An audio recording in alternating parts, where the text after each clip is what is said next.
آج کی نشست کا پہلا سوال جو میں آپ سے پوچھنا چاہتا ہوں وہ یہ ہے،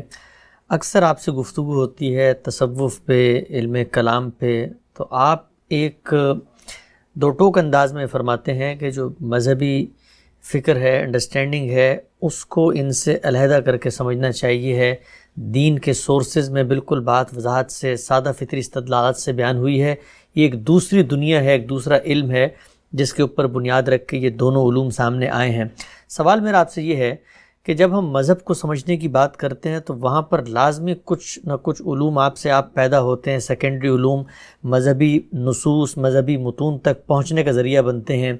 فقہ ہے، فقہ ہے، اصول تفسیر ہے، اصول حدیث ہے، اس طرح زبان و بیان کے فنی تکنیکی علوم ہے، بلاغت کا علم ہے، علم معنی ہے، علم بیان ہے۔ ان سب کو تو آپ اپریشیٹ بھی کرتے ہیں، اپناتے بھی ہیں، تلقین بھی کرتے ہیں، پڑھاتے بھی ہیں، لیکن یہ اصول فقہ سے علیحدہ یہ جو علم کلام اور تصوف ہے، ان کو کیوں الگ کرتے ہیں؟ ان کو بھی ایک نیچرل علم کی طرح مذہبی علوم کا معاون علم کیوں نہیں تسلیم کیا جا سکتا؟ میں ایسا ہی کرتا، اور بادن نظر میں ایسا ہی کرنا بھی چاہیے، لیکن اللہ تعالیٰ نے اس میں جو رہنمائی فرمائی ہے، میرا احساس ہے کہ لوگوں نے اس کو توجہ سے نہیں دیکھا۔ اللہ تعالیٰ کی رہنمائی یہ ہے کہ جو علم انسان کو دیا گیا ہے، اور ظاہر ہے سب سے بڑھ کر اللہ کی کتابوں میں دیا گیا ہے، اس کے دو واضح حصے ہیں۔ سورہ آل عمران کی ابتدا میں یہ بتایا ہے کہ یہ علم جو کچھ بھی تم کو حاصل ہوا ہے، اس میں ایک حصہ وہ ہے جس کا تعلق محکمات سے ہے، یعنی اللہ نے کتابیں نازل کی ہیں، پیغمبروں کی ہدایت تم تک پہنچی ہے، اس میں اللہ کی آیتیں ہیں، اور یہ آیتیں جو ہیں دو طرح کی ہیں۔ ایک وہ ہیں کہ جو محکمات ہیں، ہن ام الکتاب،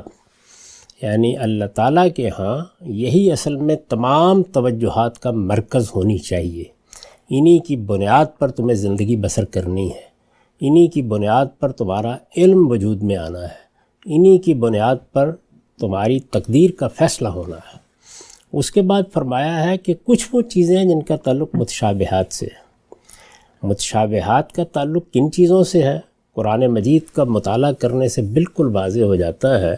کہ یہ وہی چیزیں ہیں جو صوفیہ اور متکلمین کے ہاں موضوع بنی ہیں۔ ٹھیک، یعنی اللہ تعالیٰ کی ذات، اللہ تعالیٰ کی صفات کا ذات کے ساتھ تعلق، جیسے کہ ہمارے شاعر نے بیان کیا ہے نا کہ ہیں صفات ذات حق سے جدا یا عین ذات، تو اس طرح کی جتنی چیزیں ہیں وہ سب وہی ہیں کہ جن میں اللہ تعالیٰ نے ہمیں علم دیا ہے، لیکن اتنا ہی دیا ہے جتنے علم کو ہم اخذ کر سکتے ہیں، اپنی استعداد کے مطابق سمجھ سکتے ہیں۔ اس میں اگر ادنا درجے میں بھی کوئی آگے بڑھ کر بات پوچھی گئی ہے تو فرمایا ہے کہ یہ میرا امر ہے، یعنی میری طرف سے ایک امر صادر ہوتا ہے، وہ لفظ کی صورت بھی اختیار کر لیتا ہے جیسے کہ وحی ہے، وہ میری مخلوقات کی صورت بھی اختیار کر لیتا ہے جیسے کہ تم اپنے آپ کو دیکھتے ہو، وَمَا أُوتِيتُم مِّنَ الْعِلْمِ إِلَّا قَلِيلًا۔ اس میں اللہ تعالیٰ فرماتے ہیں کہ میں نے متشابہات کا طریقہ اختیار کیا، یعنی خود اس کائنات کے خالق نے جب ان چیزوں کو بیان کرنا چاہا ہے تو متشابہات کا طریقہ اختیار کیا ہے۔ کیوں اختیار کیا ہے؟ اس لیے کہ انسانی علم پر یہ حد لگی ہوئی ہے کہ جس وقت آپ کسی چیز کو سمجھنا چاہتے ہیں تو ظاہر ہے کہ سمجھیں گے بھی تو آپ کے ہاں ایک زبان کا عمل ہوتا ہے، بیان کریں گے تو یہاں پر بھی تعبیریں چاہیے آپ کو۔ تو جیسے ہی آپ ان کو اپنے باطن میں سمجھتے ہیں یا ظاہر میں ان کا اظہار کرتے ہیں تو اس میں آپ تمثیل کا شکار ہو جاتے ہیں، یعنی جو چیزیں آپ کے علم میں ہیں، جن سے آپ واقف ہیں، جن کو آپ نے دیکھا ہے، انہی کے لیے الفاظ وجود میں آئے ہیں، وہی آپ کی گرفت میں آ سکتی ہیں۔ ٹھیک، تو اس لیے اللہ تعالیٰ نے اس میں یہ طریقہ اختیار کیا ہے کہ دنیا کی چیزوں کی کچھ مثال دے کے بتایا جاتا ہے۔ اپنی ذات کے بارے میں یہ فرمایا کہ لیس کمثلہ شیء، وہاں پر کوئی مثال بھی نہیں دی جا سکتی۔ تو اب اللہ تعالیٰ کی صفات کیا ہیں، ان صفات کا اس کی ذات سے کیا تعلق ہے، وہ صفات فعال کیسے ہوتی ہیں، ان کی تاثیر کب سے ہے، کب تک رہے گی، یہ سب وہ امور ہیں کہ جن میں بس ضروری علم دے دیا گیا ہے۔ اور یہ فرمایا ہے کہ یہ آیات متشابہات ہیں۔ اب اس کے بعد مزید دیکھیے آگے کیا کہا ہے، فرمایا کہ وَأَمَّا الَّذِينَ فِي قُلُوبِهِمْ زَيْغٌ، جن کی دلوں میں ٹیڑھ پیدا ہو جاتی ہے وہ کیا کرتے ہیں؟ وہ اپنی ساری توجہات کا مرکز انہی آیتوں کو اور انہی کے مضامین کو بنا لیتے ہیں۔ اچھا کیسے بناتے ہیں اس کو بھی واضح کیا، فرمایا ابتغاء الفتنہ و ابتغاء تاویلہ، یعنی یا تو فتنہ پردازی پیش نظر ہوتی ہے، اور یا یہ ہے کہ مخلص لوگ ہوتے ہیں لیکن کسی چیز کی حقیقت جاننے کے در پہ ہو جاتے ہیں، درا حال ہے کہ اس کی حقیقت کو جاننا یا گرفت میں لینا یہ ان کی استعداد میں ہے ہی نہیں، انسانی سطح پر موجود نہیں ہے۔ تو پھر کیا ہوتا ہے، پھر خیالات کے گھوڑے دوڑاتے ہیں، ابتغاء تاویلہ۔ اب اس کے بعد آگے کہا ہے والراسخون فی العلم، یہ جو اللہ نے علم دیا ہے قرآن مجید میں، اس علم میں جن کا رسوخ ہے، یعنی جنہوں نے اس علم کو اپنا محور بنا لیا، اسی پر ڈیرے ڈال دیے، اسی کی بنیاد پر اپنے تمام فیصلے کرتے ہیں، اس کے حدود سے ایک قدم آگے نہیں بڑھاتے، وہ کون ہیں؟ وہ علم میں، اس علم میں رسوخ رکھنے والے ہیں۔ وہ کیا کرتے ہیں، ان کے سامنے یہ چیزیں آتی ہیں تو کبھی ان کی تعویل کے، کبھی ان کی حقیقت کو جاننے کے در پہ نہیں ہوتے۔ وہ کیا کرتے ہیں، وہ یہ کہتے ہیں کہ یقولون آمنا، پروردگار ہم ایمان لے آئے،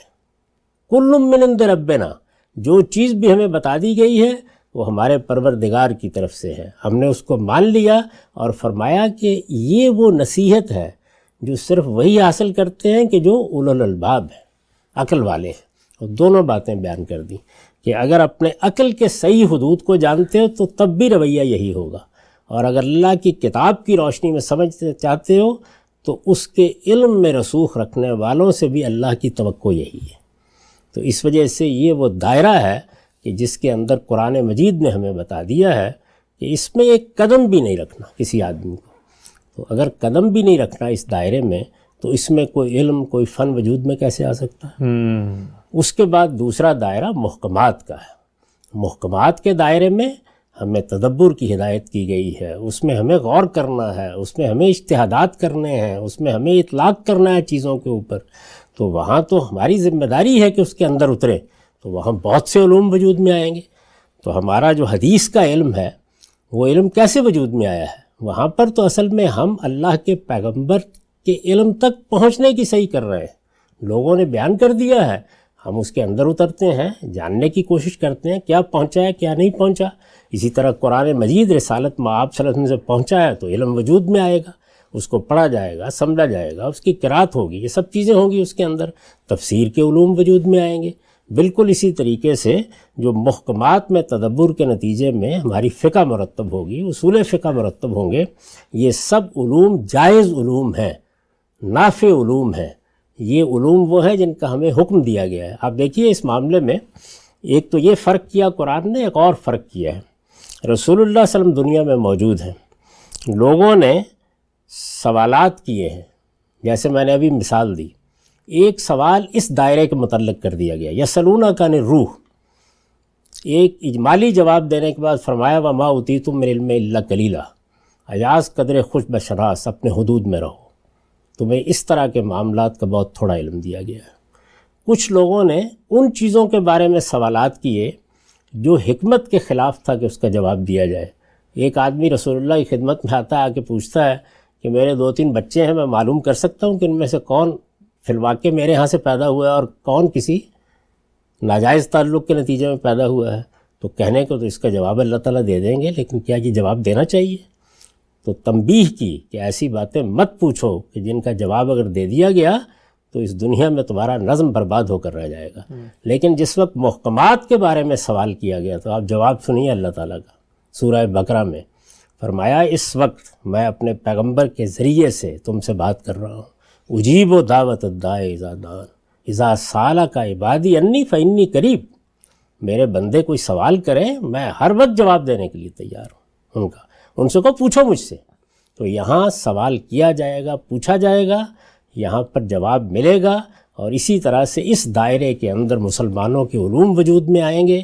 قیامت تک وجود میں آتے رہیں گے، ان پر کام بھی ہوگا۔ یہ سب کچھ بالکل جائز ہے، بلکہ ہمارا فریضہ ہے کہ ہم اس دائرے میں غور کریں، خوض کریں۔ چنانچہ فقہ ہے، اصول فقہ ہے، حدیث ہے، اصول حدیث ہے، تفسیر ہے، اصول تفسیر ہے، ان کے معاملے میں علوم نہ صرف یہ کہ آئیں گے بلکہ ہماری تمام توجہات کا مرکز بنیں گے۔ لیکن ان امور کے بارے میں کوئی علم وجود میں آنا ہی نہیں چاہیے۔ اس میں جو کچھ بتا دیا گیا ہے، یہ کہتے ہیں کہ کل من عند ربنا، یہاں انسان کی ضرورت صرف اتنی ہے کہ وہ یہ جان لے کہ اس کائنات کا ایک خالق ہے اور ایک دن اس خالق کے سامنے جواب دہ ہونا ہے. اس کی صفات کا اور اس کے سنن کا جتنا علم دینا تھا اللہ تعالیٰ نے وہ اپنی کتاب میں دے دیا ہے. اس میں سوالات کرنا، اس میں چیزوں کو متعین کرنے کی کوشش کرنا، اس میں حدود سے تجاوز کرنا، یہ کسی طرح بھی روا نہیں ہے. تو اس لیے ہم جب صوفیہ اور متکلمین کے کام پر تبصرہ کرتے ہیں یا اس کو قبول کرنے سے انکار کرتے ہیں تو اللہ تعالیٰ کی اس ہدایت کے تحت کرتے ہیں. اچھا، بہت ہی تفصیل سے آپ نے جواب دیا. ایک پہلو بار بار میرے ذہن میں آ رہا تھا، میں چاہتا ہوں اس پہ بھی آپ تبصرہ کریں. اتنی بڑی روایت ہے، ہزاروں کی تعداد میں کتابیں ہیں، لاکھوں علماء ہیں، پورے سلاسل ہیں. ایک قرآن مجید کی آپ نے آیت پڑھی، اس کے 2 الفاظ سے بتا دیا کہ اللہ نے منع کیا متشابہات کے در پہ نہیں ہونا، علم تمہیں کم دیا گیا ہے. بظاہر یہ آیت سارے لوگ پڑھتے ہیں، تلاوت بھی کرتے ہیں، لیکن کبھی اس طرف ذہن نہیں جاتا کہ اس آیت کے اندر ایک اتنا بڑا، اتنا گہرا، اتنا عمیق مضمون پوشیدہ ہے، مخفی ہے. پوچھنا میں آپ سے چاہتا ہوں کہ کیا ہم سمجھتے یہ ہیں شعوری طور پہ کہ قرآن مجید ایک مطلب سادہ سی چیزیں، حقائق بیان کر رہا ہے، اس کے اندر سے یہ بڑے بڑے مسائل جو ہمیں پیش آ گئے ان کے جواب نہیں ہیں؟ یہ آیتیں تو سبھی پڑھتے ہیں، خود صوفیہ متکلمین بھی پڑھتے تھے، ان کو یہ جواب کیوں نہیں ملا اس؟ کہ میں اس پر تو کوئی تبصرہ نہیں کرتا کبھی، لیکن ہماری امت کی تاریخ میں بہت سے صالحین رہے ہیں جنہوں نے ہمیشہ ان علوم کے بارے میں اسی طرح تبصرہ کیا. اچھا، یہ بتایا کہ ان کے قریب نہیں جانا چاہیے، یہ ہمارے دائرے کی چیز نہیں ہے، اس میں جو جائے گا سوائے حیرت کے کچھ نہیں پائے گا. اس میں ہو سکتا ہے کہ آپ اپنے تخیل کے زور پر کچھ سیڑھیاں چڑھ لیں، لیکن اس کے بعد آپ الٹ کر گریں گے، اس کا کوئی حاصل نہیں ہوگا. تو ہمیں جو تعلیم دی گئی ہے وہ یہ ہے کہ ہم ان علوم کی طرف توجہ کریں جو ہماری گرفت کے علوم ہیں، جیسے سائنسی علوم ہے، جیسے اب سوشل سائنسز نے ایک بڑے فن کی صورت اختیار کر لی ہے، یہ ہماری توجہات کا مرکز ہوں اور اللہ کے دین کے معاملے میں محکمات توجہ کا مرکز ہوں. یعنی اس کے دین میں حکم کیا ہے، ہدایت کیا ہے، ہمارے عقائد کیا ہیں، ان کو ہم موضوع بنائیں. اور اس میں جہاں تک اللہ کی ذات، اس کے صفات، آخرت کے احوال، اس میں رویت باری اور فلاں جتنے بھی مسائل اس طرح کے ہیں جن کو صوفیہ اور متکلمین نے موضوع بنایا ہے، ان کے قریب بھی جانے سے روکا گیا ہے اور فرمایا ہے کہ یہ جو نصیحت کی گئی ہے، پہلی بات یہ کہی گئی ہے کہ جن کو اس علم میں یعنی اللہ کے دین کے علم میں رسوخ ہے وہ کبھی اس کی تعویل کے پیچھے نہیں جانتے. وہ جانتے ہیں کہ اس کی تعویل، ان کی حقیقت کو اللہ ہی جانتا ہے، یہ بندوں کی گرفت میں آ ہی نہیں سکتی. وہ کہتے ہیں کہ لا یعلم تعویلہ الا اللہ، اللہ کے سوا ان کی تعویل کوئی نہیں جانتا. اور پھر یہ کہ وما یذکر الا اولو الالباب، ان سے نصیحت وہی پاتے ہیں جن کے پاس اللہ کی دی ہوئی عقل ہے. تو گویا خود عقل کا تقاضا یہ ہے کہ ان چیزوں کے قریب نہ جایا جائے. کیوں؟ اس لیے کہ ان کے لیے جو ضروری استعداد چاہیے وہ انسان کے پاس ہے ہی نہیں. یہاں آپ اپنے خیالات کے اسیر ہوتے، ان کی بنیاد پر بالکل جس طرح ایک ڈرامہ لکھنے والا یا ایک ناول لکھنے والا ایک دنیا بناتا ہے وہ دنیا بناتے ہیں. اس سے زائد آپ کو کوئی چیز بھی حاصل نہیں. گزشتہ کل ہم نے آپ سے ایک سوال کیا تھا علم کلام اور تصوف کے حوالے سے، اسی بحث کو میں چاہتا ہوں ذرا آگے بڑھاؤں. آپ کی گفتگو سے یہ تاثر ملا کہ آپ کسی بھی جگہ پہ ان دونوں علوم کو ایڈجسٹ کرنے، ان کی کوئی تطبیق کرنے کے قائل نہیں ہیں، بلکہ ان کی جڑ سے، ان کی اساس سے ان پر تنقید کرتے ہیں، اور اس پر آپ کے کچھ اختلافات اور سوالات ہیں. آپ نے ایک حوالہ دیا تھا کہ ایسا نہیں ہے کہ یہ کام آپ پہلی دفعہ کر رہے ہیں. امت کی علمی روایت میں تصوف کے اوپر پہلے بھی کچھ نقطہ نظر رہے ہیں، تنقیدیں کی گئی ہیں. میں پوچھنا آپ سے چاہتا ہوں کہ جب ہم امت کی اس علمی تاریخ کو دیکھتے ہیں تو وہاں تو یہ نظر آتا ہے کہ تصوف کو 2 حصوں میں بانٹا گیا ہے. ایک وہ ہے جو بدعی تصوف ہے، یعنی اس کو قرار دیا گیا ہے یہ بدعت ہے، لیکن تصوف کا ایک بڑا حصہ ہے جس کو بڑے بڑے جلیل قدر مفسرین اور ہمارے حکماء اور مفکرین نے قبول کیا ہے، اسلامی فکر کی تاریخ کے علماء نے. ایک مثال بھی آپ کے سامنے رکھ دیتا ہوں کہ خود امام ابن تیمیہ، ان کے شاگردوں کی پوری روایت ہے، تصوف پہ تنقید کر رہے ہیں، لیکن تصوف یا علم کلام ہی کے مباحث ہیں جو خود ان کے یہاں بھی زیر بحث ہیں. تو آپ یہ کیسے ان 2 پورے کے پورے علوم کو ان کی جڑ سے کاٹنا چاہتے ہیں یا اس پہ اختلاف کرتے ہیں؟ میں نے جس چیز کو بنیاد بنا کر گفتگو کی ہے اس کو پیش نظر رکھیے. جب بھی کوئی چیز ہمارے سامنے آتی ہے تو ایسا نہیں ہوتا کہ وہ ساری کی ساری شیطنت ہوتی ہے. اس میں بہت سی چیزیں ایسی ہیں کہ جن کی ہم تعریف کریں گے، بہت سی چیزیں ایسی ہیں کہ جو ہر لحاظ سے قابل قبول ہوں گی، بہت سی چیزیں ایسی بھی ہو سکتی ہیں کہ جن میں کوئی دین کا نیا پہلو، کوئی نیا فکر، کوئی ایسی بات کہ جس سے دین کی کوئی بڑی غیر معمولی ہدایت سامنے آئے، یہ سب چیزیں اہل علم کے کام میں آتی رہتی ہیں۔ جس چیز کی طرف میں نے توجہ دلائی تھی وہ یہ کہ جب یہ کہا جاتا ہے کہ ایک طرف فقہ ہے، اصول فقہ ہے، محدثین کا کام ہے، مختلف علوم ہے، ان کو تو قبول کیا جاتا ہے، لیکن جس وقت متکلمین اس طرح کی بحثیں اٹھاتے ہیں اور علم کلام کو ایک فن یا علم کے طور پر سامنے لایا جاتا ہے، یا متصوفین مثال کے طور پر توحید وجودی کی بحث ہے یا اور اس طرح کے بعض مباحث ہیں، ان پر گفتگو کرتے ہیں، تو ان کو کیوں قبول نہیں کیا جاتا؟ تو میں نے یہ عرض کیا تھا کہ اس لیے قبول نہیں کیا جاتا کہ اصول کے لحاظ سے فقہ، اصول حدیث، اصول تفسیر، یہ سب محکمات سے متعلق ہے۔ جہاں تک متشابہات کا تعلق ہے، اس میں اللہ تعالیٰ نے ایک واضح بات کہہ دی ہے اور اس میں وضاحت کے ساتھ یہ بتا دیا ہے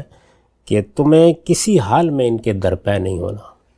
ان کے معاملے میں اصول کیا ہے؟ جتنی بات اللہ تعالیٰ نے بیان کر دی ہے، آپ اس میں اس کے معنی تک محدود رہیں گے۔ یعنی لفظ کے معنی کیا ہے، جملے کا مدعا کیا ہے، بات کس سیاق و سباق میں کہی گئی۔ جیسے کہ مثال کے طور پر ابھی چند ہفتے پہلے ہم اس پر بات کر رہے تھے کہ اللہ تعالیٰ نے اپنے بارے میں یہ بتایا کہ هو الاول والآخر والظاہر والباطن۔ رسول اللہ صلی اللہ علیہ وسلم نے اپنی ایک دعا میں اس کا مدعا بھی واضح کیا، وہ خود قرآن کے الفاظ سے بھی بالکل واضح ہے۔ لفظ کی حد تک جو کچھ بھی اس کے مفاہیم ہو سکتے ہیں وہ آپ بیان کریں، تو ہم نے بھی اس کو بیان کیا کہ اللہ تعالیٰ نے یہاں یہ بتایا ہے کہ تم انسان چونکہ پیدا ہی اس طرح کیے گئے ہو کہ تمہارا وجود مادی ہے، تم یا تو زمان میں کھڑے ہو کر بات کرو گے یا مکان میں کھڑے ہو کر بات کرو گے۔ اللہ تعالیٰ ان تمام محدودیتوں سے بالاتر ہے۔ وہ اول ہے، اس سے پہلے کچھ نہیں، وہ آخر ہے، اس کے بعد کچھ نہیں، وہ ظاہر ہے، اس سے اوپر کچھ نہیں، وہ باطن ہے، اس سے نیچے کچھ نہیں۔ یعنی کوئی مکان، کوئی زمان، اس کے تصور کے ساتھ تم اس کی صفات کا ادراک نہیں کر سکتے۔ اس کے بعد یہ کہا کہ وہ ہر چیز کا اپنے علم سے احاطہ کیے ہوئے ہیں۔ اتنی بات اجمال کے ساتھ مانی جائے گی۔ جیسے کہ میں نے عرض کیا تھا کہ جو ہمیں ہدایت کی گئی ہے وہ یہ ہے کہ ان چیزوں کی حقیقت کے درپے نہیں ہوں گے۔ یہ بتا دیا گیا ہے کہ اما الذین فی قلوبہم زیغ فیتبعون ما تشابہ منہ۔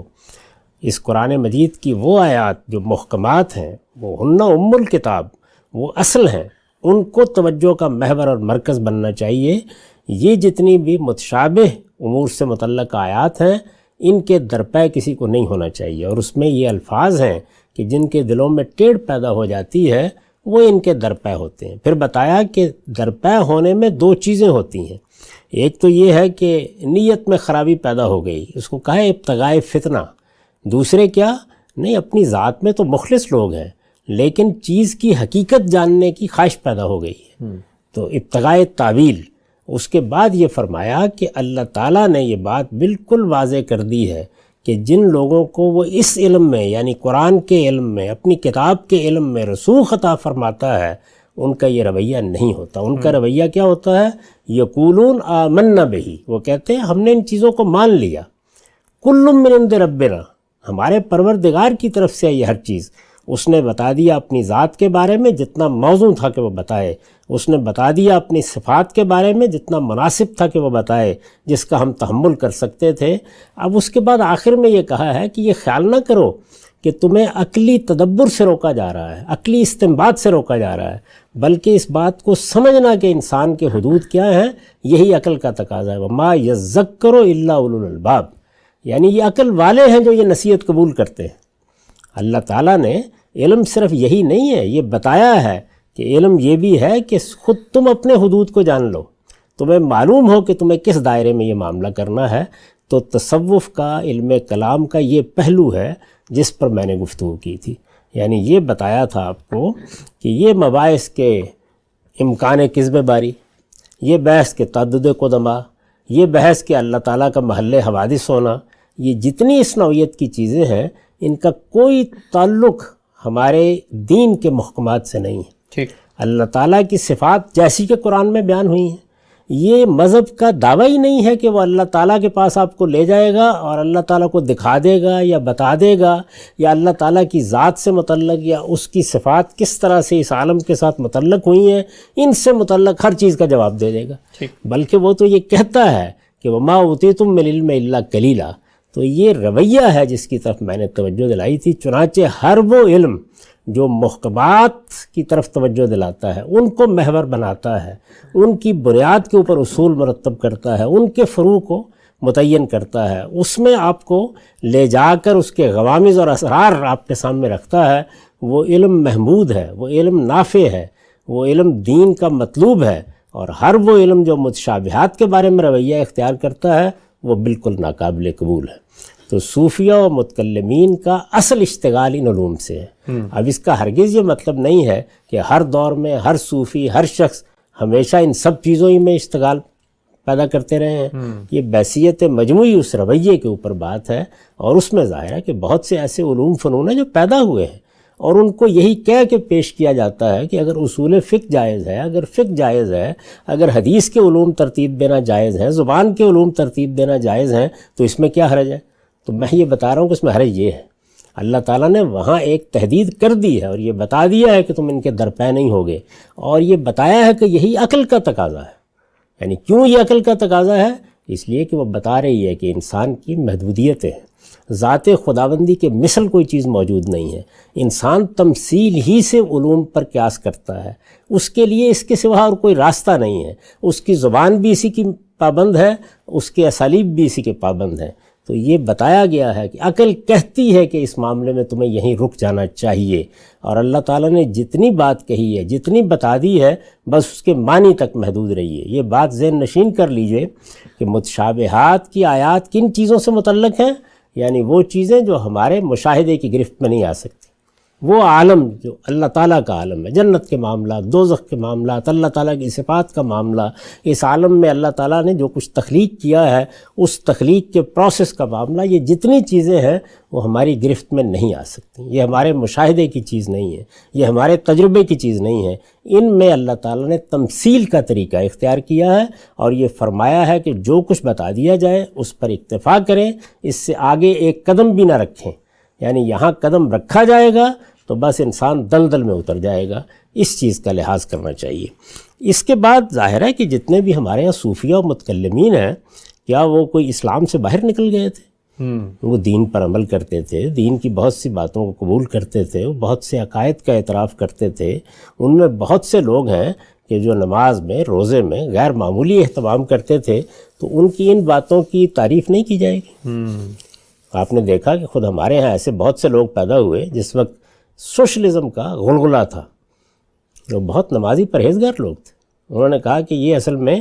لوگوں کے معاشی مسئلے کو حل کرنے کی ایک بڑی عمدہ تدبیر ہے، اسلام بھی تو آخر یہی چاہتا ہے۔ تو اب ان کے سوشلزم پر تنقید کریں گے نا، باقی چیزوں پر کیوں کریں گے؟ تو صوفیہ و متکلمین پر بحیثیت صوفیہ اور متکلمین کے تنقید نہیں کی جاتی، یہ جو ان کا علم ہے اس کے بارے میں یہ بتایا جاتا ہے کہ یہ علم خواہ توحید وجودی کا ہو، خواہ یہ متکلمین کے مباحث کا ہو، اس علم کا کوئی تعلق ہمارے دین سے نہیں ہے، اور اس میں بہت سے اثرات ہیں جو خارج سے آئے ہیں، اور وہ آیا کرتے ہیں، وہ حرج کی بات نہیں، وہ محکمات کے دائرے میں بھی آتے ہیں۔ اس لیے کہ چیزوں کو اطلاق میں جب ہم سمجھتے ہیں، اجتہاد کرتے ہیں، تو دنیا کے علم سے فائدہ اٹھاتے ہیں، لیکن جب وہ اس دائرے میں آتے ہیں تو پھر ایک نئی دنیا پیدا کرتے ہیں۔ اس کا خود وہ لوگ اعتراف کرتے ہیں جو میری تنقیدوں کا جواب دینا چاہتے ہیں، وہ یہ کہتے ہیں کہ دیکھیے یہ ایک مکمل نظام فکر ہے، تو مکمل نظام فکر تو جب بھی آئے گا وہ دین کے متوازی آئے گا، یہ ممکن نہیں ہے، کیونکہ جب دین میں آپ گفتگو کرتے ہیں تو وہاں اصل میں آپ شرح کرتے ہیں، وضاحت کرتے ہیں، وہاں لفظ کی بحث ہوتی ہے، اطلاق کی بحث ہوتی ہے۔ ہمیں پابند کر دیا گیا ہے کہ متشابہات کے بارے میں ہم معنی تک محدود رہیں گے، یعنی متشابہات کے معنی کو سمجھنے میں کوئی دقت نہیں ہے، لیکن اس کی حقیقت کے در پہ نہیں ہوں گے۔ کیوں؟ اس لیے کہ لا یعلم تاویلہ الا اللہ، اللہ کے سوا ان کی حقیقت کو کوئی نہیں جانتا۔ یہ قرآن مجید نے سورہ آل عمران میں بتا دیا ہے۔ اصل میں یہی وہ بحثیں تھیں جن کا میں نے ذکر کیا، یہ بحثیں تھیں کہ جو پہلے خواص میں رہیں اور پھر ہمارے ہاں عوام تک جب یہ پہنچی تو یہ نور بشر کے مسائل، یہ علم غیب کے مسائل، یہ حاضر و ناظر کے مسائل میں تبدیل ہو گئی۔ اچھا، پھر اس سے آگے بڑھی تو یہ مختلف شخصیات کے فضائل کی بحثوں میں تبدیل ہو گئی۔ یہ جو کچھ بھی آپ دیکھ رہے ہیں اور جس کے نتیجے میں روز ایک دوسرے کے ساتھ لوگوں کو آپ جوتم پیزار دیکھتے ہیں، جس طرح کی فرقہ بندی پیدا ہوئی، جس طرح کے مناظرے وجود میں آئے، اس کے پیچھے اگر آپ دیکھیں تو یہی چیز ہے۔ اگر آپ اس طریقے پر قائم رہیں کہ امور متشابہات میں ہم اللہ تعالیٰ کے بیان کو سنیں گے، اس کو سمجھیں گے، اس کے معنی جانیں گے، جس حد تک معنی ہمارا ہاتھ پکڑ کے لے جائیں گے وہاں تک جائیں گے، وہ جگہ ہے جہاں پر ہم کو جا کے رک جانا ہے، اس کی حقیقت کو جاننے کی صحیح نہیں کریں گے۔ تو یہ دیکھیں گے آپ کے ان میں سے بے شمار بحثیں اصولی کے لحاظ سے بالکل ختم ہو جائیں گی، اور آپ کی ساری توجہ دین کے محکمات پر ہوگی۔ تو وہاں تو ہمیں عمل کرنا ہے، ہمیں دیکھنا ہے نماز کیا ہے، روزہ کیا ہے، دین کا حقیقی مقصد کیا ہے، دین کو کیسے سمجھنا ہے، دین میں کوئی بات کہی گئی ہے تو کس طرح کہی گئی ہے۔ مجھے اگر اتمام حجت پر گفتگو کرنی پڑی ہے تو اس لیے کہ اس کا تعلق محکمات سے ہے، تو اس میں تو علوم وجود میں آئیں گے، اس میں ہر طرح کے علوم ہوں گے، یعنی اصل دین تک پہنچنے کے علوم، جیسے کہ عربی زبان ہے، اس کے قواعد ہیں، اس کا ادب ہے، اس میں ظاہر ہے کہ بے شمار چیزیں ہیں جو ہمارے اہل علم نے ہمارے سامنے رکھ دی ہیں۔ اسی طریقے سے جب وہ ہمارے پاس آ گئے تو اس میں جو احکام ہمیں دیے گئے ہیں، جو عقائد ہمیں بتائے گئے ہیں، ان سب چیزوں کی بنیاد کے اوپر ہم کتابیں بھی لکھیں گے، علوم کو بھی مدون کریں گے، وہ سب کام ہوگا، وہ بالکل جائز ہے، وہ علم نافع ہے۔ یہ علم ہے جس کے ہم قریب بھی نہیں جائیں گے، اس لیے کہ اللہ تعالیٰ نے قرآن مجید میں اس سے روک دیا ہے۔ ٹھیک ہے، ہم سب بہت ہی تفصیل سے آپ نے اس موضوع پہ اظہار خیال کیا۔ ایک بڑا ہی اہم سوال ذہن میں آتا ہوگا سننے والوں کے، تصوف کی جب ہم بات کرتے ہیں تو تصوف میں ایک طرف تو یہ بحثیں ہو رہی ہیں وحدت الوجود کی، وحدت الشہود کی، اور باقی کیسے آپ نے اللہ تعالیٰ کا وہ قرب حاصل کریں، لیکن دوسری طرف کہا یہ جاتا ہے کہ جو پوری دین کے محکمات ہیں ان کے اندر جو روح ہے، جو اسپرٹ ہے، اس کے بارے میں صوفیہ حضرات یا تصوف میں توجہ دلائی جا رہی ہوتی ہے، تقوی، ورع، للہیت، خشیت، خوف، یہ سب چیزیں، اس کو آپ کیسے دیکھتے ہیں؟ انشاءاللہ ہمارا وقت یہاں پہ پورا ہو رہا ہے، کل دوبارہ آپ سے اسی موضوع کو آگے بڑھائیں گے۔ گزشتہ 2 نشستوں میں ایک موضوع پر آپ سے تبادلہ خیال کا آغاز کیا تھا، میں چاہتا ہوں اسی کو ذرا اور آگے بڑھاؤں۔ بنیادی سوال ایک پوچھنا چاہتا ہوں آپ سے، اور وہ سوال یہ ہے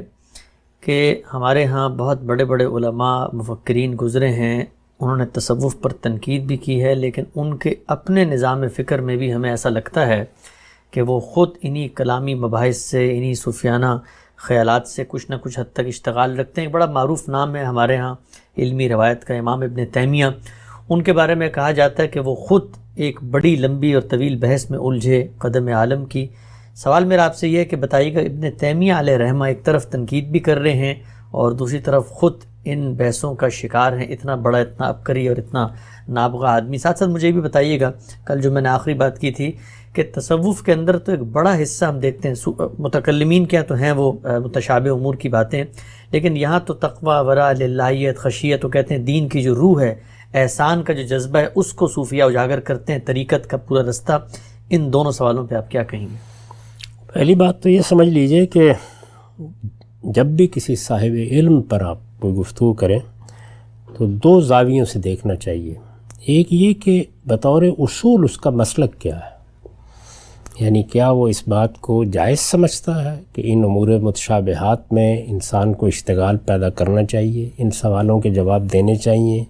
ان چیزوں کی تعین میں جانا چاہیے، یہ ہمیں متعین کر کے اپنے ایمانیات میں شامل کرنا ہے کہ کذب باری کا امکان ہے یا نہیں ہے، یہ دیکھنا ہے کہ تعدد قدماء ہو سکتا ہے یا نہیں ہو سکتا، یہ دیکھنا ہے کہ جو تخلیق کا عمل ہوا ہے، یہ تخلیق کا عمل پہلے دن سے جاری ہے یا کسی خاص مرحلے پر ہوا ہے۔ ایک آدمی اصول کے طور پر یہ کہتا ہے کہ یہ سب بحثیں بڑی ضروری ہیں، ان کو کیے بغیر ہم اپنے ایمان کی خیر منائیں، یہ تو ہر حال میں کرنی ہوں گی۔ یہ اصولی موقف ہے، یہ اصولی موقف ہے جو ہم متکلمین کے ہاں بھی دیکھتے ہیں اور صوفیاء کے ہاں بھی دیکھتے ہیں، ٹھیک، اس لیے اس پر نقد کیا جاتا ہے۔ ایک دوسری چیز یہ ہے کہ کوئی شخص اصولی طور پر تو یہ کہتا ہے کہ نہیں، مجھے اس راستے پر نہیں جانا، لیکن ایک زمانہ ایسا تھا جس میں یہی بحثیں چاروں طرف تھیں، ہر آدمی یہی بحثیں کر رہا تھا، ہر شخص کی زبان وہی تھی، ہر شخص کے سوالات وہی تھے، اور جدھر آپ نگاہ اٹھا کے دیکھتے تھے بڑے بڑے فاضل لوگ، غیر معمولی شخصیات، وہ ان بحثوں کو اپنے لیے یوں سمجھ لیجئے کہ علم کے اظہار کا ایک بڑا ذریعہ سمجھتے تھے۔ اچھا، اور اگر ان کی نیت کو دیکھیے تو ان میں بہت سے ایسے لوگ بھی تھے کہ جو یہ خیال کرتے تھے کہ چونکہ فلسفیوں نے یہ بحثیں اٹھا دی ہوئی ہیں اور فلسفے کی پوری روایت کے اندر یہ چیزیں موجود ہیں، تو اگر ہم نے ان کو موضوع سخن نہ بنایا تو لوگوں کا ایمان خطرے میں پڑ جائے گا، تو ایک لحاظ سے وہ اس کو ایک دین کی خدمت بھی سمجھتے تھے۔ تو یہ جو صورتحال ہے، اس میں کوئی شخص اب جب اترے گا تو کہیں نہ کہیں اس کے ہاں بھی یہ تلویث ہو جائے گی۔ اچھا، یہ بالکل دو الگ الگ چیزیں ہیں، اس لیے کہ ہم انسان ہیں۔ یہ صرف اللہ کی کتاب ہے کہ جس کو آپ جب پڑھتے ہیں، یا اللہ کا پیغمبر ہے جس کو آپ دیکھتے ہیں کہ وہاں ادنا درجے میں بھی کسی اصول اور اصول پر عمل میں، کسی اصول اور اصول کے اطلاق میں، کسی اصولی نقطہ نظر اور اس کی تفریعات میں کوئی آپ کو فرق نظر نہیں آتا۔ یہی چیز ہے کہ جو آپ کو یہ بتاتی ہے کہ یہ اللہ کی کتاب ہے اور یہ اللہ کا پیغمبر ہے۔ عام انسان، میں ہوں، آپ ہوں، کوئی ہو، وہ اپنی طرف سے پوری کوشش کر رہا ہوتا ہے لیکن کہیں نہ کہیں پاؤں پڑ جاتا ہے۔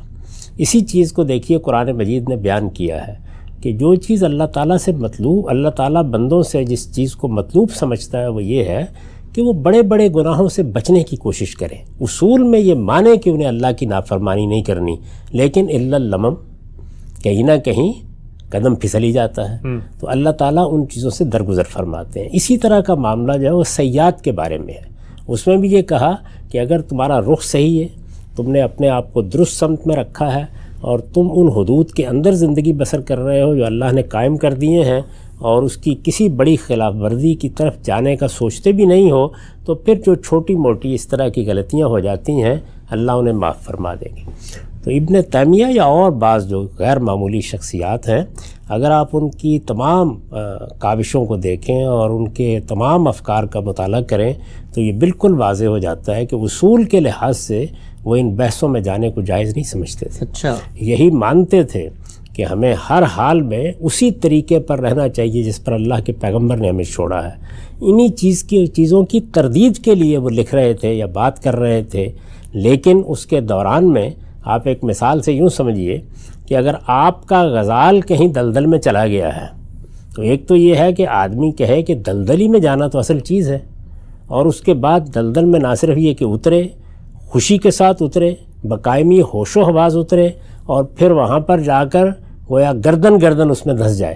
اور ایک یہ ہے کہ آپ کا غزال وہاں پہ چلا گیا ہے، آپ اس کو نکالنے کی کوشش کر رہے ہیں، اس میں بھی کہیں پاؤں پر کوئی چھینٹا کیچڑ کا پڑے گا، کہیں دامن پہ پڑے گا، کہیں ہاتھوں کو لگے گا، یہ ہوگا۔ تو اس طرح کی چیزیں ہوئی ہیں، ان کی خواہ مدافعت کی بھی ضرورت نہیں ہے، لیکن امام ابن تیمیہ کا یا اور بعض دوسرے اکابر جنہوں نے صحیح راستہ اختیار کیا، ان کا اصولی موقف وہی ہے۔ یہ دیکھیے نا کہ تشبیہ اور تنزیہ کی بحث میں بھی جب الجھے ہیں تو اس میں بھی بعض موقعوں کے اوپر یہ تاثر پیدا ہو گیا کہ جیسے ایک طرح سے وہ اللہ تعالیٰ کے لیے ایک جسم کا تصور رکھتے ہیں، وہ بار بار ان چیزوں کی وضاحت کرتے ہیں کہ میرا یہ مقصود نہیں ہے، میں یہ نہیں چاہتا، میں یہ نہیں کرنا چاہتا، لیکن تعبیر میں ہم انسان ہیں، یہ اللہ کی تعبیر نہیں ہے، قرآن کی صورت میں انسانوں کی تعبیر ہے، تو ہم سب کے ساتھ یہ ہو جاتا ہے۔ اصل چیز یہ ہے کہ اصول میں آپ کس مقام پر کھڑے ہیں، تو وہ اصول میں بالکل درست جگہ پر کھڑے تھے۔ تو آپ کے پہلے سوال کا جواب یہ ہے۔ دوسری چیز یہ ہے کہ دین میں ایک چیز تو یہ ہو گئی کہ وہ چیزیں جن کا تعلق ہمارے تجربے اور مشاہدے سے نہیں ہے، یعنی ہمیں جو تعلیم قرآن نے دی ہے وہ بڑی بے مثل تعلیم ہے۔ وہ یہ ہے کہ خیالات کی دنیا میں رہنے کی بجائے اور اپنے لیے ایک مابعد طبیعیاتی فکشن تجویز کرنے کے بجائے پوری طرح محکمات پر کھڑے رہو اور اس بات کی صحیح کرو کہ جو چیز تمہیں دے دی گئی ہے اس چیز کو مانو، اس کو سمجھو، یہ بتا دیا گیا ہے۔ تو ایک تو یہ پہلو ہے کہ جس پہ اگر آپ امور متشابہات کے درپے ہوں گے، ان کی حقیقت جاننا چاہیں گے، ان کو متعین کرنا چاہیں گے، ان میں اٹھنے والے سوالات کا جواب دینے کے پیچھے جائیں گے، تو اس کا لازمی نتیجہ یہ ہوگا کہ اگر دانستہ نہیں تو نادانستہ آپ زیغ میں مبتلا ہو جائیں گے، اور اس کے لازمی نتیجے کے طور پر جس طرح کہ اللہ تعالیٰ نے فرمایا ہے، آپ ان حدود میں چلے جائیں گے جو بالکل عقل کے خلاف ہے، کیونکہ عقل صرف یہ سوالات نہیں اٹھاتی، وہ آپ کو یہ بھی بتاتی ہے کہ آپ کے حدود کیا ہونے چاہیے، آپ کو کدھر جانا چاہیے اور آپ کو کدھر نہیں جانا چاہیے۔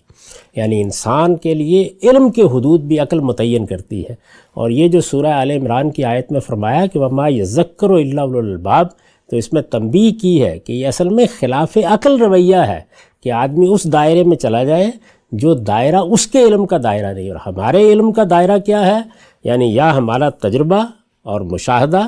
اور یا اس کی بنیاد پر کوئی استنباط، یعنی خیالات کی کوئی دنیا بنا کے آپ اپنی اخلاقیات کے ماخذ بیان کرنا شروع کر دیں، آپ اپنی ماں بعد طبیعت تجویز کریں، وہ متاثر تو بہت کرے گی۔ ارسطو افلاطون نے بھی جب بنائی ہے تو متاثر تو کرتی ہے، لیکن یہ کہ اس کی کوئی حقیقت نہیں ہوتی، وہ محض خیالات کی دنیا ہے۔ قرآن مجید نے ہمیں استدلال کے اس پہلو کی طرف توجہ دلائی، اور اصل میں جدید سائنس اسی کو اپنانے کے بعد دنیا میں یہ سب کارنامے دکھا رہی ہے جن کا انکار کرنا ممکن نہیں ہے۔ اور اس میں صحیح نتیجے تک پہنچنے کے لیے بھی آپ کیا کرتے ہیں؟ آپ اصل میں آثار کا مطالعہ کرتے ہیں اور آثار کی بنیاد پر ایک رائے قائم کرتے ہیں۔ تو یہاں علم کی اصل بنیادیں ہیں جن کو انسان کے لیے واضح کیا گیا ہے۔ دوسرا جو دائرہ ہے وہ یہ ہے کہ جس وقت آپ دین میں کچھ مقاصد کو دیکھتے ہیں،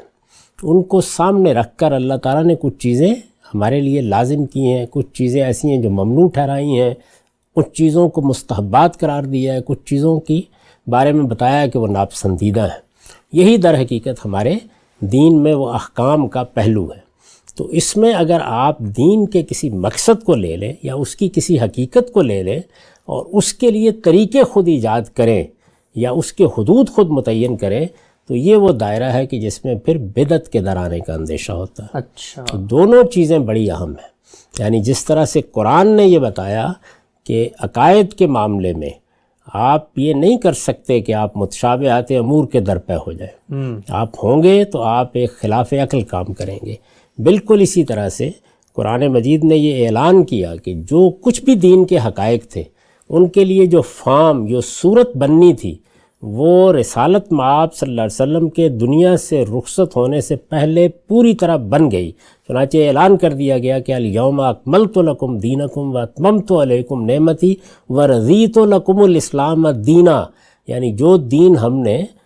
لیلۃ القدر میں دینا شروع کیا تھا وہ آج پایہ تکمیل کو پہنچ گیا ہے۔ جو نعمت ہم نے بندوں کو دینی تھی وہ نعمت اتمام کو پہنچ گئی ہے، اور اب یہ اسلام ہے جو محمد الرسول اللہ چھوڑ کر جا رہے ہیں، اسی پر ہر شخص کو راضی رہنا ہے۔ اللہ نے اسی کو پسند کیا ہے، تو اللہ کا پسندیدہ دین جو ہے اس کو اختیار کیے رکھنا۔ اسی چیز کو روایتوں میں اس طرح بیان کیا گیا، ما انا علیہ واصحابی۔ تو اگر آپ اچھے سے اچھے کسی مقصد اور دینی کی کسی حقیقت کو سامنے رکھ کر کوئی ایسا طریقہ اختیار کریں گے کہ جس میں آپ اسی چیز کے لیے کوئی خود صورت بنائیں گے، کوئی حیات خود تجویز کریں گے، اس کے اندر کہیں غلب پیدا کر دیں گے۔ یعنی ایسا بھی ہوتا ہے بعض اوقات کہ ایک آدمی ایک نیکی کا، خیر کا کام ہے، لیکن اس میں غلب پیدا کر دیتا ہے۔ قرآن پڑھنا، قرآن کا درس دینا، یہ اپنی جگہ بڑی ایک غیر معمولی بات ہے، رمضان میں خاص طور پر اس کی اہمیت ہے، لیکن آپ یہ کہیں کہ میں تو ساری رات قرآن کا درس دوں گا اور لوگوں کو پڑھاؤں گا، تو یہ کیا چیز ہے؟ یہاں پہ غلب ہو گیا ہے۔ تو غلب سے بھی بچنا ہے، بدعت سے بھی ہر حال میں پرہیز کرنا ہے۔ اور بدعت یہ ہوتی ہے کہ آپ دین میں یا تو کوئی نئی چیز داخل کر دیں اور یا دین ہی کی کسی چیز کو پکڑیں اور اس دین کی چیز کو پکڑ کر اس کے لیے اس کی حیت یا حدود یا قیود یا شرائط میں اپنی طرف سے کوئی چیز داخل کر دیں۔ تو ان سب چیزوں سے بچنا ہے۔ تو باقی جتنی چیزیں ہیں وہ اپنے مقصد کے لحاظ سے صوفیہ کے ہاں اچھی ہیں اور ان چیزوں کی تحسین بھی کی جاتی ہے، وہ اس کی طلب لوگوں میں پیدا کرتے ہیں تو اس کی بھی تحسین کی جاتی ہے، لیکن جیسے ہی اس میں آگے بڑھ کر اس کے حدود قیود مقرر کرتے ہیں، اس کے اہداف طے کرتے ہیں، تو وہاں معاملہ وہ نہیں رہتا جو معاملہ اللہ کے پیغمبر نے اور اس کے صحابہ نے ہمارے لیے ایک روایت کے طور پر چھوڑا ہے۔ تو اس لیے وہاں پر بھی نقد کرنا پڑتا ہے۔ تو یہ نقد تو پہلے دن سے ہو رہا ہے اور یہ قیامت تک ہوتا رہے گا، اس لیے کہ جب یہ کہا گیا ہے کہ انقیم الدین، دین کو بالکل درست رکھو اور اس پر عمل پیرا رہو، تو یہ ہماری ذمہ داری ہے کہ ہم شائستگی کے ساتھ اپنے ہر بھائی کو یہ بتاتے رہیں کہ ان چیزوں کے قریب نہیں جاؤ گے تو اس میں اس چیز کی خلاف ورزی ہوگی جس کو اللہ تعالیٰ نے ایک حد کے طور پر بیان کر دی ہے متشابہات امور میں، اور جس کو پیغمبر نے ایک حد کے طور پر بیان کر دیا ہے کہ یہ بدعت ہوگی، اور تنبیہ کی ہے کہ کل بدعت ضلالہ وَكُلُّ ضَلَالَةٍ فِي النَّارِ۔ یہ کوئی آسان معاملہ نہیں ہے کہ کوئی ایک مسلمان آپ سے یا عالم یا طالب علم یہ کہتا ہے کہ یہ بدعت ہے اور آپ اطمینان سے سر جھٹکے اور آگے بڑھ جائیں۔ نہیں، آپ کو سوچنا چاہیے کہ اس میں آپ دین میں کوئی ایسی چیز تو نہیں داخل کر رہے ہیں جو اللہ کے پیغمبر کا منشا نہیں ہے۔ تو دونوں چیزیں ضروری ہیں۔ اب اس کے ساتھ میں پھر آخر میں یہ بات کہہ دوں کہ یہ ہمارے لوگ ہیں، یہ ہمارے ائمہ ہیں، یہ وہ لوگ ہیں کہ جن کی ہم بے پناہ عزت کرتے ہیں،